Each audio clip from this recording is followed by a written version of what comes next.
ఎంత దురదృష్టకరం.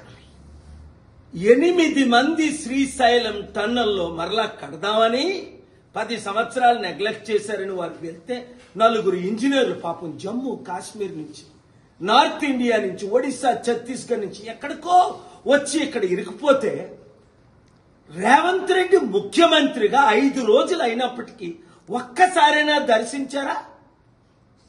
ముఖ్యమంత్రి ఎమ్మెల్సీ ఎలక్షన్స్ క్యాంపెయిన్ చేయడానికి టైం ఉంది. రేషన్ కార్డులు ఇస్తామని 4 లక్షల మందిని మోసం చేసి అప్లికేషన్లు తీసుకోవడానికి టైం ఉంది.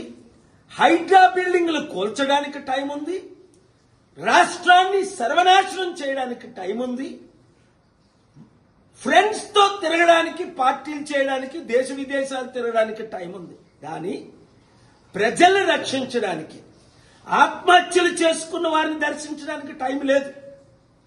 నిరుద్యోగులు ఏడ్చుతుంటే కొట్టి వారిని తరమడమే గాని వారు కన్నీరు తొడవడానికి టైం లేదు. కనుక వెంటనే రేవంత్ రెడ్డి తక్షణమే రాజీనామా చేసి, రాహుల్ గాంధీ ఆ రాజీనామాని యాక్సెప్ట్ చేసి రాష్ట్రాన్ని కాపాడే ఎవరుంటే వారికే ఆ పని అప్పచెప్పాలి. ప్రైమ్ మినిస్టర్ మోదీ గారు ఇక్కడ కాల్ చేసి ఏమవుతుంది, దేశం అంతా నెంబర్ 1 న్యూస్ అయినా రేవంత్ రెడ్డికి మాత్రం చీమ కుట్టినట్టు కూడా లేదు. ఆ కుటుంబాల కొరకు ప్రార్థిద్దాం. నాకు తెలిసైతే వాళ్ళ ప్రాణాలు పోయాయి. ఈ వీడియో ప్రతి తెలంగాణ బిడ్డకి, తెలుగు బిడ్డకి చేరినంత వరకు వైరల్ చేయండి.